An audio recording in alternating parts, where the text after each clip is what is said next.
Bienvenidos a un nuevo programa de personajes de la Venezuela virtual. Bueno, estoy otra vez con Elenita Plaza. Ya sabemos que tuvimos una conversación bastante buena la otra vez en que nos debatimos entre, digamos, lo analógico y lo digital, una forma quizás que Elenita logró para hacer un símil de cómo nos estamos desarrollando como venezolanos, en donde puede ser que tengamos el origen de nuestros problemas. Yo he disfrutado mucho de esa conversación, llegué al punto de que dije, bueno, en similitud a lo que hace Elenita con los textiles, a lo mejor lo que tenemos que sentarnos los venezolanos es hacer un quilt y cada quien hace su cuadrito y ese cuadrito pues tiene la personalidad de cada venezolano y sus necesidades y tiene toda la, digamos, la virtud de la individualidad, pero en sí lo vamos a pegar de tal forma que hagamos un cubrecama que es una pieza única que es nuestro país. Entonces, bueno, aquí les dejo a esta artista textil, a esta dama de la conversa a la conversa suave, con vocabulario educado, con un tono muy ameno. Y esta gente existe, señores, esto es una venezolana que existe. ¿Cómo estás, Elenita? Bien, chévere, tomando café. Caracas amaneció hoy toda encapotada porque hay una tormenta de lluvia. La noche fue súper fresca, que para el mes de junio es una delicia porque no necesitas ni un ventilador. Es una de las cosas más extraordinarias de este valle, es que los 365 días del año tú puedes dormir y vivir con las ventanas abiertas y ya, unas veces hace más calor que otras. Hoy, y uno nunca sabe, tú te levantas por la mañana y te consigues todo mojado, llovió, y las guacharacas dando brincos por la mate mango, y sabes que ese día va a ser un día muy fresco, o sea, es una situación geográfica absolutamente privilegiada. Y hoy ha sido un día así. Yo también me quedé pensativa, yo no, nunca había tenido la oportunidad, a diferencia de mi hermana Alicia, que es actriz, este, ahora entiendo un poco mejor cómo es eh, eso, o sea, cómo es que tú defines tu vida por lo que los demás ven de ti. Para mí, lo que los demás ven de mí es en mis hijos, porque tú puedes esconderle a los demás quién tú eres todo el tiempo hasta que te conocen a los hijos. Ahí quedas en pelota. Entonces, en los hijos, ¿ok? Te ves, te ves, en mi caso, en lo que yo escribo y en lo que hago, porque yo soy dos cosas. Ando en la vida a caballo con el arte textil y la literatura. Pues no es literatura realmente, bueno, lo que escribo. Este, y realmente nunca me había visto. Bueno, yo trabajé en televisión, eh, eh, 30 y pico de años tenía, estaba recién divorciada, tenía los niños chiquitos y también tuve un programa de radio mucho tiempo, pero es distinto. En la madurez, cuando uno está como decantando las cosas, de pronto te oyes y dices, y te ves, y dices, ah, con razón. O sea, ¿qué es ese con razón, Jorge? Es que yo no había visto cuán sintética se vuelve la información en el cerebro a los 67 años, en donde tú ya has ido como organizando los compartimientos de una manera un poco más estable, y porque hay mucha información a esa edad. Entonces desechaste unas cosas, otras las conservaste. La parte que me pareció más interesante de mi conversación contigo, de lo que yo dije, eh, fueron las preguntas pertinentes. Sí, tú tienes una cualidad como entrevistador que no es frecuente, dos cualidades. Una, que haces preguntas muy pertinentes. Y la otra es que es como doble, es que cuando haces la pregunta no la contestas, que es un mal hábito que tienen muchos entrevistadores, y cuando haces la pregunta, te retiras y permites que el otro haga su, ¿ok? Porque uno está contestando mientras está pensando. Si tienes un entrevistador que cada 30 segundos te dice, sí, pero y ya está, hasta ahí llegó la cosa.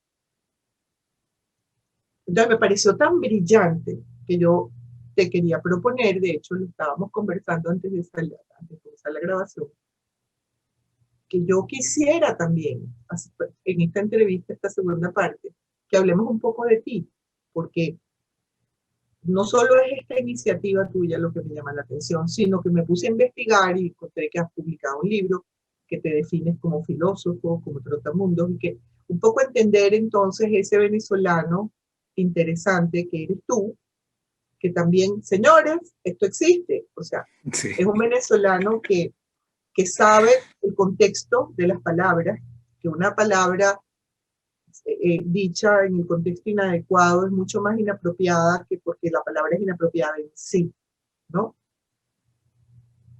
Que sabe preguntar, que sabe qué es lo que quiere entender, que entiende qué es lo que el otro quiere saber. Por ejemplo, tú tienes a tus oyentes, a tus seguidores en mente cada vez que hablas. Y yo no me había dado cuenta hasta que no vi el video 2 veces. Lo cual quiere decir que tú estás como tratando de conectarte con esos otros venezolanos que estamos tratando de entender qué carrizo es lo que nos está pasando. Y eso es muy valioso, es muy interesante, es bellísimo, porque si tú, bueno, porque las cosas no pasan por casualidad, mientras todo esto sucede, en Vale TV, que es una emisora muy particular que hay en Venezuela, ¿ok? Hay unas entrevistas que hace María Eugenia Mosquera, que es la directora y la fundadora de Vale TV, que sustituyó a la televisora nacional del Canal 5. Pero hoy en día es una emisora que maneja la Iglesia Católica. Bueno, esa emisora es intocable. Ahí es el único sitio en toda la sociedad venezolana, en Venezuela, en donde la gente dice lo que le parece, con prudencia. Eso no existe, así no en Vale TV. Y allí yo he estado mirando entrevistas, acordándome mucho de la entrevista contigo. Ahí escuché algo que yo creo que es lo que es la base de esta segunda parte de la entrevista. Y es que María Eugenia Mosquera es historiadora. Y de verdad los que están afuera, hay que buscar la forma de conectarse digitalmente con Vale TV. Porque allí ustedes van a ver afuera en el exterior un país que está como un corazón latiendo, callado, madurando, reflexionando, muy particular. Y van a oír cosas que ya no se escuchan en Venezuela, porque no hay prensa, no hay programas de opinión libres, o digamos, sí, libres. Ajá, entonces, ¿qué fue lo que pasó ahí? Bueno, María Eugenia Mosquera estaba analizando, ella invita regularmente historiadores, porque ella es historiadora. Y ella dijo, ya entendemos por qué llegamos hasta aquí. Eso ya lo entendimos, nos tomó 20 años entender cómo fue que llegamos hasta aquí. Bueno, ahora hay que decirles a los que se quieren ir, a los que ya se fueron, pero que no nos pierdan de vista, porque sin ellos nosotros no estamos completos. Y a los que se quieren ir, decirles, espérate un segundito, mira bien si lo que tú estás tratando de resolver, yéndote, de alguna forma, en este momento nos hemos empobrecido tanto que cuando tú te vas ahora, lo que te llevas es esta pobreza para afuera. No es la emigración que hubo hasta los años 90. No es Jorge González, no es Gonzalo Plaza, no es Juan Bautista Plaza, mi hermano, no es Carlos Plaza, mi hermano. Yo hablo de lo que tengo cerca. Tú no te llevas una carrera con unos troncos de profesores con unos super posgrados, con unos trabajos en IBM, en Tranarg, en esto, en PDVSA. No, no, no, no. Tú te llevas una pobreza y un hambre y una tristeza que cuando te vas, te insertas a un nivel de la sociedad a la que llegas, en la que tú nunca has vivido.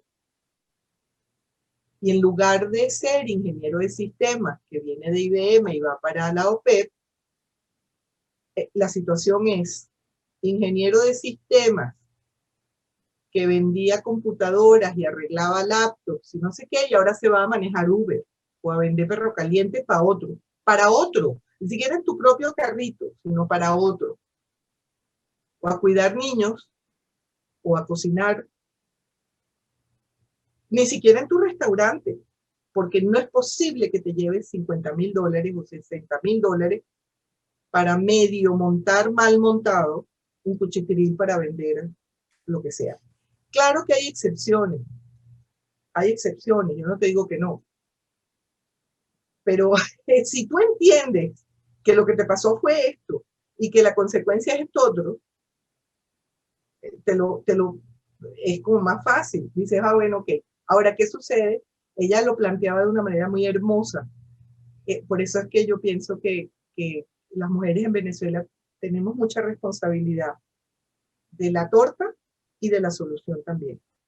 Mira, Porque Elenita, oyéndote hablar también, yo pienso que, bueno, sí es verdad, ocurrió, digamos, distintas formas de irse sin tanto trauma e irse con mucho más trauma. Entonces, toda persona que ha vivido una situación traumática tiene que resolver el trauma primero para volver a aflorar como persona, para volverse a establecer como un ente activo de la sociedad sin la posibilidad de volverse a caer. Porque si tú sales y inmediatamente, obviamente al salir tienes que inmediatamente ponerte a producir, pero vienes con esa herida. Es como un animal herido que tú lo pongas a hacer un trabajo en un circo y digas, por favor no renquees, por favor no muestres el lado herido. no En algún momento te va a salir el lado herido, porque es que estás herido, o sea, no es que el hecho de que te fuiste al día siguiente ya estás recuperado, ¿no? Y esas sociedades en las cuales tú te quieres insertar no te van a tratar psicológicamente, no te van a dar paliativos, no te van a cambiar tu trauma, sino más bien te van a poner alguna que otra traba más que tú quizás vas a simular y vas a tratar de lograr nadar un poquito al principio y eso, pero vas a tener ese problema que tienes que resolver. Tienes que resolver ese gran paquete que llevas. Entonces, yo creo que en eso nos diferenciamos. Pues nosotros salimos en la época, imagínate, yo salí en el 83 prácticamente.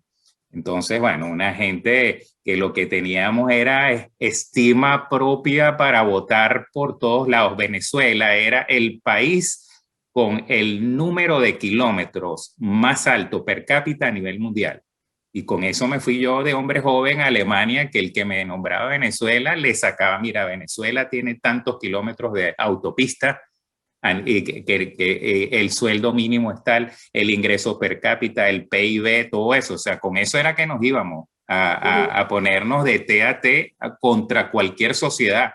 Nos podíamos enfrentar, por supuesto estoy hablando de las personas, como tú bien dices, que nos educamos, que fuimos a la universidad, que logramos aprender uno que otro idioma, etcétera. Bueno, íbamos con todas las armas disponibles. Claro, Pues, pero o es sea, que tú tenías un yesa, porque aquí pasaron unas cosas muy interesantes de las que la gente no habla porque ya no se acuerdan.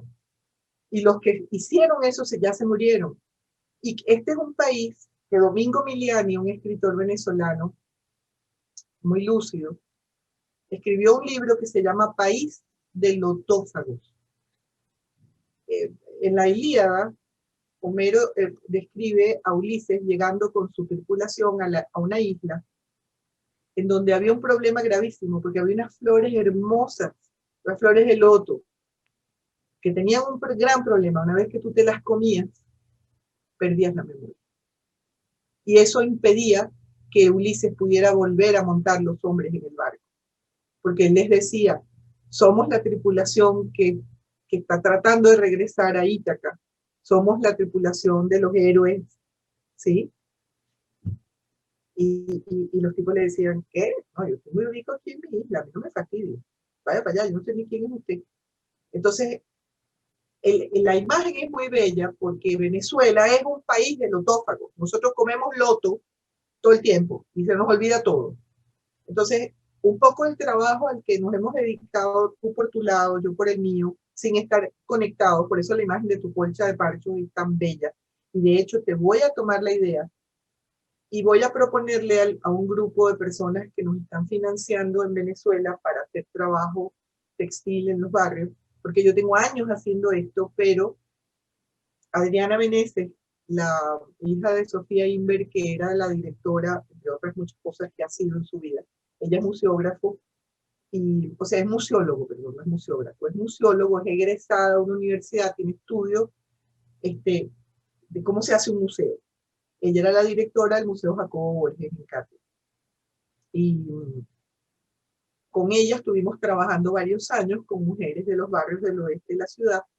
Y hacíamos eso, exactamente eso, que es la propuesta que yo le he hecho al trabajo textil desde el año 95, 96.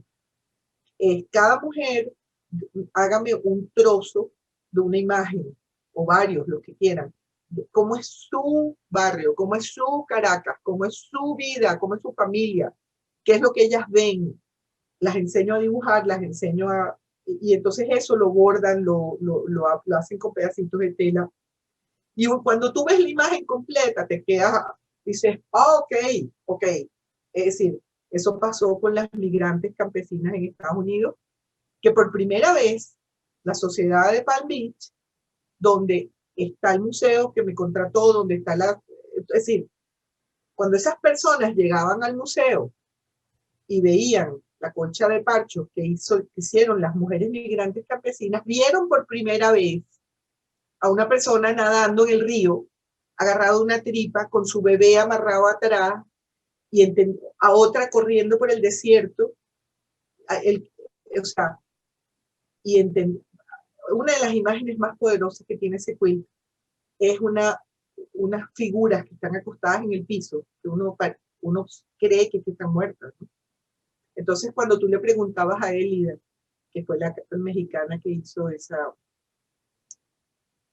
Elida, ¿y esos muertos que no? Esos no son muertos. No, maestra, esos somos nosotros, mis hijos y yo. ¿Y por qué están tirados en el piso? Ah, porque el papá, cuando se vino para el sur, nos dejó allá en Oaxaca, no sé dónde diablo, Oaxaca. Y ellas vivían en una casita en el campo. Entonces él les dijo, ellos acordaron que a las 9 de la noche, todas las noches, todos los días de la semana, ella y sus hijos se acostaban en el pasto afuera, en la grama, en la tierra, a mirar las estrellas. Y él iba a hacer lo mismo. Y entonces, en ese instante, estaban todos juntos de nuevo. Tú me vas a decir a mí, ok, cuando las americanas y los americanos llegaban ahí y veían eso, ¡oh! Yo no sé cómo, pero esa imagen les decía todo esto porque estaba en un contexto de soledad, de miedo, de reto. Bueno, había una imagen que cuando yo entendí lo que era, yo dije, no sé si la voy a poder poner. Imagínate tú que era una señora, se llama Violeta, que no hablaba una palabra de inglés, porque esas mujeres son la población más olvidada de los Estados Unidos, olvídate de los negros. Las mujeres migrantes centroamericanas y mexicanas. ¿Por qué? Porque ellos los meten a vivir en unos trailers afuera en el campo. Los niños van a la escuela, aprenden a hablar inglés en 45 minutos. El marido tiene trabajo semi-legal, porque son migrantes, ¿verdad? Van y vienen. Pero ellas están ilegales, no tienen identidad, perdieron a México. No, Estados Unidos no les permite insertarse, no hablan el idioma, son casi analfabetas ya de origen. Y además quedan aisladas en estos trailers en el medio de la nada, de una siembra de pimentones, por allá en el oeste de Florida, donde yo las conocí, en West Boynton Beach. Bueno, la mitad tenía ataques de pánico y la otra mitad agorafobia. Puedan salir, les daba pánico, no podían, lloraban todo el santo día. Bueno, esas 4 mujeres que yo tuve el primer grupo, Violeta formaba parte de ese grupo y tenía agorafobia diagnosticada. Entonces, yo le digo, Violeta, ¿y eso qué es? Eso es como una clínica, es una señora que está como embarazada. No, maestra, me dice, esa soy yo pariendo en español. Y ¿cómo que pariendo en español? Sí, esa que está ahí al lado es mi hija, que tenía 7 años y ella fue la intérprete. La señora se fue a sala de parto con su niña de 7 años para que de intérprete del parto, porque le daban instrucciones y ella no sabía lo que sabía, no sabía, sí. Okay. Nadie se imagina en Estados Unidos que eso sucede. Cuando ellos lo vieron, entendieron, y yo entendí, eso fue lo que entendieron los gringos, lo que yo entendí es que este trabajo les da una voz, y esa voz sale quieras o no quieras. Mira, bueno, una cosa que también yo siempre he dicho, que por supuesto el quilt me parece que es buenísimo, yo creo que en manos de una persona como tú sería buenísimo, pero sobre todo esta interacción de poner las partes juntas y de escucharse la imagen que la otra persona quiere hacer, digamos, emitir con su trabajo, ¿no? Bueno, Escuchar esa historia y tenerle el contenido de eso en una parte en que el relatorio exista cuando las personas no están juntos al quilt, ¿no? O sea, tú dices como tú expones la pieza y al lado tienes un monitor en donde, claro, porque tú deberías, además de todas las cosas, tú deberías ser museógrafo, porque claro. esa idea, claro, porque el solamente crear la imagen que tú me dijiste esta mañana del cuento. Después ahora esto que me estás agregando. O sea, de verdad, Jorge, para mí ha sido una sorpresa revisar tu biografía, porque fue lo primero que hice después que me vi, como te digo, dije, pero yo conozco a Jorge, pero yo no conozco a Jorge. Y entonces me puse a ver quién eras tú, qué es lo que tú has hecho. Tú tienes un número de exposiciones que no es normal que tengas. O sea, tú has mostrado tu trabajo, te has expuesto. Eso que inventaste de pintar mientras sonaba la música y todo esto que tú has puesto de Dancing the Quarantine Away en Instagram, hazlo. Monta la museografía, piénsala y vamos a hacerlo. Yo de este lado, porque podemos copiar el modelo, inclusive podemos enamorar a Ricardo Benaín probablemente, que era el cuento que te estaba echando antes de empezar a grabar. Ricardo, lo cuento, ¿verdad? Sí, sí, cuéntalo. Me parece que es buenísimo. Ok, Ricardo Benaín es un artista venezolano absolutamente brillante, muy lúcido también. Y él vive en las afueras de Barcelona con su mujer. Y él llegó a Venezuela hace unos meses y le propuso a una serie de artistas venezolanos que estamos viviendo y trabajando en Venezuela, pero también a una serie de artistas venezolanos que viven y trabajan fuera de Venezuela, una exposición itinerante en donde debíamos intervenir con una servilleta, un pañuelito, lo llama él, un pañuelito de 34 o 36 por 34 por 34 o 36 por 36, un pañuelito. Y entonces bordarlo. Y bordar una palabra. Entonces él te da una lista de palabras y te dice, escoge una. Él invitó a un venezolano muy amigo mío que se llama Carlos Quintana, valiosísimo artista venezolano, y Carlos le dijo, invita a Elena Plaza. Y por ahí llega Ricardo y me invita. Entonces, cuando él me invita, yo le pregunto, yo estaba en ese momento trabajando en una pieza también, casualmente, de 50 por 50, que Adriana Meneses nos había convocado para una cosa similar, pero diferente. Y yo estaba trabajando en mi pieza, que se llama, ya te voy a decir cómo se llama, Naturaleza muerta con pelucas, que son una serie de tazas bordadas en azul, finísimas, delicadísimas, pero así, pero que parece porcelana holandesa y tal, y en el medio hay unos billetes venezolanos absolutamente devaluados, 2 billetes, y Bolívar le puso unas pelucas espectaculares ahí. Entonces, bueno, es naturaleza burda de muerta con pelucas. Entonces, porque mira, chamo, si uno aquí no aprende a vacilarse la causa y a reírse de sí mismo, es terrible, porque esto no es Ruanda, porque aquí nadie anda con machetes desgañitando al otro, pero sí estamos en una situación de guerra no declarada, en donde no caen las bombas, pero los muertos están a diario, entonces por todos lados. Y en una situación de inflación casi insostenible. Y lo más grave de todo, en una pérdida de valores individuales y sociales desenfrenada. Pero de eso no vamos a hablar. Entonces, hoy no. Entonces, porque hoy estamos hablando del presente y del futuro. Ya el pasado ya lo entendí. Entonces, fíjate, yo en este momento que me convocan para lo de Miami, ellas me dicen, las señoras en Miami, me dicen, Elena, ¿y por qué no invitas a escoge una de tus alumnas de los barrios del oeste donde yo trabajo, en La Vega? Escoge a una de tus alumnas, invítala para que haga su servilleta bordada. Y yo invito a Laura Mendoza, que es una de las más destacadas del grupo con el que yo tuve el placer y el honor de trabajar en ese barrio. Entonces, bueno, cuando yo vi el trabajo de Laura, es una Venezuela cayéndose a pedazos, en donde es impresionante, es un mapa de Venezuela cayéndose a pedazos. Desintegrándose. Desintegrándose, y un tipo tratando de aguantar el país así por varinas abajo, y los pedazos que caen, y entonces, pero lo más mágico es que en el norte del mapa hay todos unos personajes rarísimos que vuelan, como unos voladores así, unas mujeres volando y unos hombres.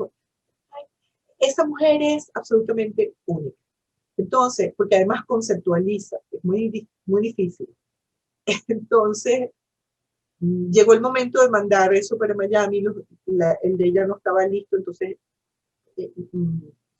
la gente Alimenta la Solidaridad, que es un proyecto que nos sostiene a nosotros en este trabajo, me la manda para acá, en uno de los jeeps. Y aquí se quedó 2 días, trabajando, corrigiendo puntadas, haciendo por aquí, no sé qué. Se fue y yo quedé terminando la pieza. Bueno, esto ya se fue para Miami, ¿no? Entonces, yo le digo a Ricardo Benaín, mira, Ricardo, yo puedo invitar a Laura Mendoza. Y le cuento, ¿no? Y le enseño la obra de Laura. Sí, invita a Laura. Bueno, yo te acabo de enseñar esto y se lo voy a enseñar a tu audiencia. Fíjense ustedes lo que sucede cuando ustedes le dan la posibilidad a alguien que nunca ha tenido voz, que tiene mucho miedo además, por 400 millones de razones, todas válidas. Laura vive en un contexto social urbano, que no es urbano, digamos extraurbano, marginal, en donde varias veces a la semana ella tiene que tirar a los hijos por debajo de la cama, porque los tiroteos en La Vega, no en la parte alta donde ella vive, los atajaperros son más abajo, pero las consecuencias siempre son muy graves, porque estos chamos, en sus enfrentamientos con la policía o entre las bandas, corren para arriba, no corren para abajo. ¿Ok? Y les caen a ellos allá arriba. Entonces, yo soy una intelectual, yo soy una mujer afortunadísima, vengo de una familia extraordinariamente culta y relevante en la historia del desarrollo de nosotros como país. Yo no sé si tú sabes, Jorge, pero el primer alcalde que la corona mandó a la ciudad de Caracas era un señor de apellido Plaza. De ahí es que venimos nosotros. Y a mi casa, mi papá nos hablaba, cuando éramos muchachos, nos hablaba como líderes. Mi papá nos decía, ustedes son los líderes de mañana. Usted no hace eso porque usted no quiere que los demás vean que usted está haciendo eso. No solamente porque eso no se hace, sino porque usted tiene que dar el ejemplo. Porque usted come completo todos los días, usted va para la mejor universidad de este país, usted tiene carro parado en la puerta, usted no tiene lombrices en los intestinos. No me fastidie, usted no hace eso. Miércoles, cuando a ti te hablan así, tú entiendes, ajá, bueno, eso, todos esos líderes viven ahora afuera. Entonces, y la que está aquí soy yo por razones absolutamente circunstanciales, pero viví 16 años afuera, lo que tengo aquí son 2 años y medio. Ok, ahora vamos a ver qué es lo que yo bordo en ese pañuelito. Este es mi trabajo. Esto es una intelectual, esto es un artista textil que hace un concepto intelectual y que tiene, digamos, maneja la técnica y dice, ¿sosiego en medio de qué? Porque el sosiego tiene que tener un contexto. Ok. Bueno, ahora miren lo que hizo Laura Mendoza.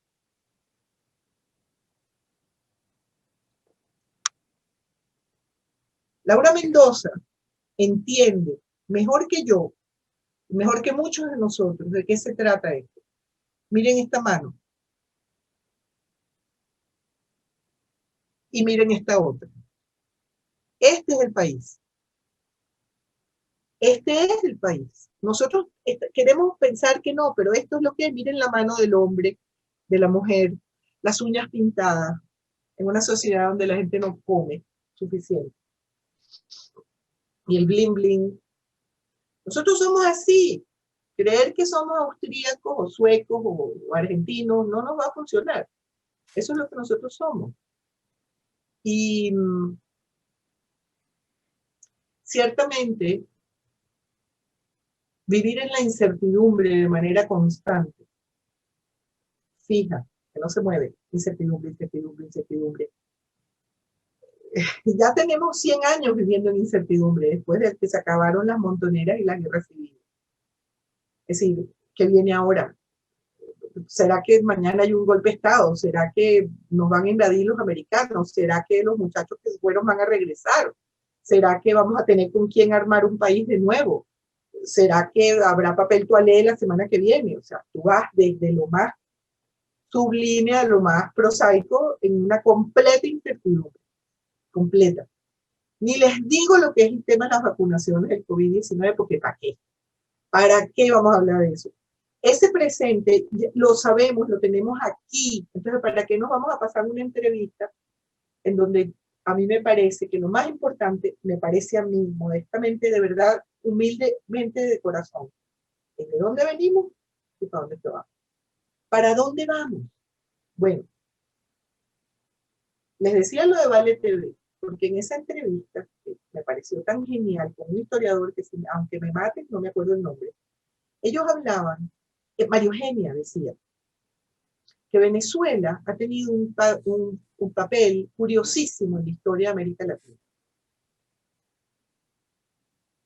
Que Venezuela ha sido, desde los tiempos de la colonia, la que inventa la cosa primero. ¿Cómo es eso? Bueno, la gesta independentista nace aquí. ¿Y por qué nace aquí? Bueno, porque tenemos, ¿cuántos? Jorge, 900 kilómetros de costa, más o menos. Sí, bueno, no, de costa tenemos, yo creo que casi 3.000, ¿no? O sea, 3.000, no, imagínate. Sí. 3.000 kilómetros de costa. ¿Tú te imaginas el contubernio que hemos tenido con los piratas? O sea, si somos como somos y sabemos lo que sabemos, bueno, decir Francis Drake para abajo. Todo el mundo, la FIT, o sea, todo el mundo. Te digo. Entonces, y tenemos en Venezuela a una casta criolla a la que no se le permite de una manera equilibrada comerciar con la corona. Entonces, con semejante costa, pues por todos lados, los lugareños criollos que por la misma configuración colonial nuestra se entremezclaban constantemente con los españoles, tenían permiso, por ejemplo, tenían tierras, se fueron volviendo terratenientes, y entonces ese cacao salía contrabandeado para afuera. Y todo, todo. Pero también llegaban cosas que no podían llegar a otros lados porque había tribunales de inquisición, porque había guardias, porque había policías. Y eso no es lo mismo que tenemos ahora. Bueno, es poco probable que no sea lo mismo que tendremos dentro de 100 años, porque eso es lo que somos, pero aceptarlo, no querer volvernos una pequeña Venecia, sino una Venezuela, lo que sea eso. Mira, tú sabes que cuando yo viví en Alemania me di cuenta de que desde el punto de vista alemán, lo que se apreciaba a veces de lugares así tipo Venezuela, pues era precisamente la forma del ser, o sea, la forma de ser llana, o sea, había gente que quería llegar a, por ejemplo, a Venezuela y quedarse un mes cocinando con alguien. O sea, simplemente cocinar. O sea, no era que querían ir al Hilton o que querían ir a, tú sabes, a una discoteca en el centro de Caracas. Era ir a cocinar con alguien, ¿Por qué? a ¿Pero por vivir qué? eso. ¿Por qué? Porque tenían esa imagen de que estás en un sitio prácticamente virgen, en que estás en un sitio con mucha naturaleza, en que estás en un sitio en que la gente supuestamente puede salir y decir, bueno, voy a agarrar un poquito de cambur aquí, voy a agarrar esta hierbita aquí, tengo un pescadito que puedo pescar yo mismo, y una vida así como idílica prácticamente, o sea, con las facilidades de un clima que es constante durante el año, casi con una que otra alteración, pero no tenemos ningún tipo de estación que nos impida que consigamos bananas todo el año y que hayan mandarinas y que hayan limones y que haya... Entonces, bueno, eso se imagina la gente como prácticamente el ideal. Entonces, Paradisíaco. paradisíaco. Y nosotros, en esa época, por ejemplo, en los 80, estábamos era viendo, el ideal nuestro era ser prácticamente una copia de Manhattan, una cosa así. O sea, estábamos europeos, sí, pero más hacia edificios altísimos y tú sabes, y ese tipo de Tienes cosas, razón, tienes razón. menos al lado de europeos que son viviendas de 4 pisos y vida en la calle, sino más así, tú sabes, fashion, porque hemos sido muy esnovistas y muy... Entonces, claro, estábamos teniendo el paraíso, estábamos teniendo la fertilidad, porque hasta las mujeres son más fértiles, los hombres somos más fértiles, estábamos teniendo todo eso, pero pisoteándolo y poniéndole asfalto o poniéndole cualquier otro tipo de cosas, tratando de no ver lo que teníamos así en nuestras narices.